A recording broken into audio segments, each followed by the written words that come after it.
لا هستناكم ان شاء الله. لا والله خلاص انا ظبطت اموري على كده.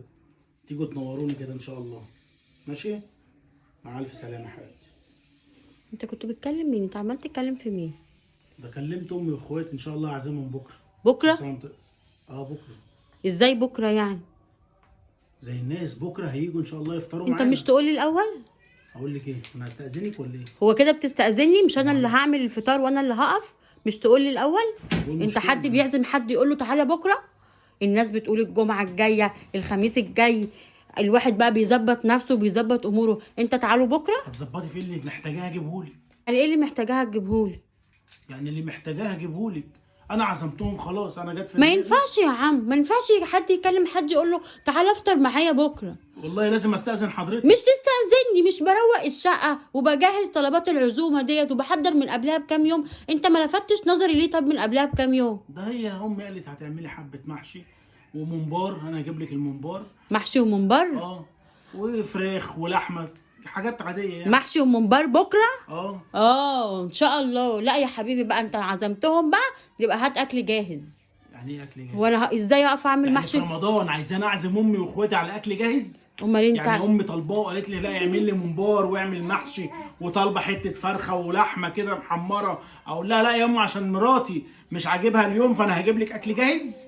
لا يا يعني عم، ما هو انت المفروض كنت تقول لي. هي طلعت في دماغك كده تقوم تقول لي بكره؟ ازاي يا ابني ازاي؟ وانا خدعته ولا انت اصلا جبت المنبر ولا عملت ده كله؟ اعمله ازاي انا لوحدي بقى؟ هجيب لك وعندك اليوم كله طول النهار. اليوم كله؟ ده انت كمان بتقول بعد الفطار، يا ريتك بتقول قبل الفطار بقى. انت ولولا ان انا سالتك بالصدفه. يعني ان شاء الله اتصل بيهم واقول لهم ما تجوش عشان مراتي مش هتعمل اكل بكره ولا ايه؟ يعني اللي انت عملته ده صح؟ معلش خليها. هو ايه اللي معلش؟ خلاص اللي حصل حصل. لا مش هينفع طبعا. هو ايه اللي معلش واللي حصل حصل؟ انت قول لهم حصل اي ظروف. والله ما ينفع اكلمهم وارجع في كلام. انا ايه شكلي قدام لما بعزمهم وبحلف عليهم وكلمت اخويا وكل لازم تيجوا وكنا اصلا مش عايزين يجوا. قلت لهم لا لازم وكده، تيجي في الاخر تقولي لي اتصل اعتذر. وعايز محشي وعايز ممبار وعايز ايه تاني بقى يا حبيبي؟ تعملي صينيتين جلاش كده. اعمل لك حاجه حلوه بالمره. طب ما هو اعمل لك صينيتين كنافه بالمره.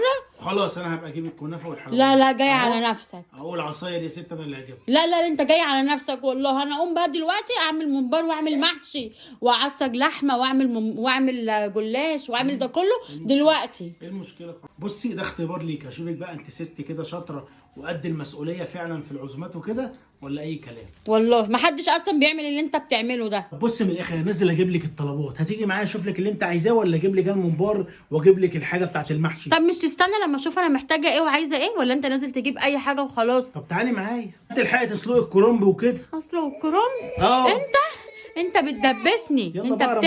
انت بتعمل كل موقف وموقف بتدبسني فيه. طب يلا هتيجي معايا؟ جايه يا اخويا. استنى لما ابقى البس. طب يلا البسي.